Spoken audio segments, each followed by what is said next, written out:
जातीय सुडातून खोटे गुन्हे दाखल केल्याचा आरोप. रिपाईची सखोल चौकशीची मागणी.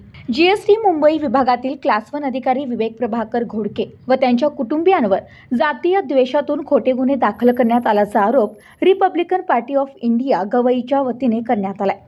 तांदळे कुटुंबियांनी वेगवेगळ्या तारखांना गंभीर स्वरूपाचे गुन्हे दाखल केले असून त्यामागे कोणतेही ठोस पुरावा नसल्याचा दावा करण्यात आलाय. घटनांच्या वेळी विवेक घोडके हे ड्युटीवर किंवा अन्य ठिकाणी उपस्थित असल्याचे सीसीटीव्ही व अधिकृत पुरावे असूनही गुन्हे दाखल झाल्याने पोलीस भूमिकेवर प्रश्नचिन्ह उपस्थित होतोय.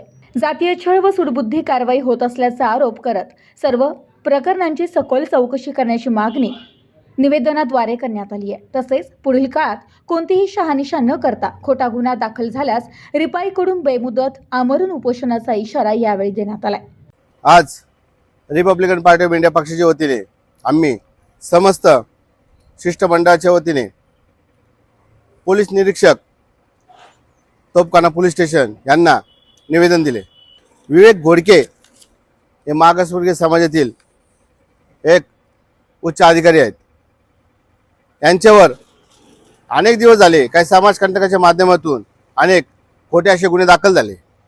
आज आमची एवढीच मागणी होती, तर पुढील काळामध्ये विवेक घोडके तसे त्यांच्या कुटुंबावर कोणत्याही प्रकारचा जर खोटा गुन्हा दाखल झाला तर समस्त जिल्ह्यामध्ये तीव्र स्वरूपाचे आंदोलन छेडण्यात येईल.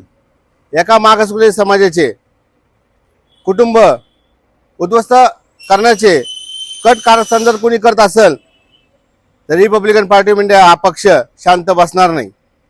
आदरणीय राजेंद्रजी गवई साहेब यांनी देखील SP साहेब PI साहेब यांना फोनद्वारे सर्व माहिती दिलेली आहे. त्यांनी फोन देखील केलेला आहे.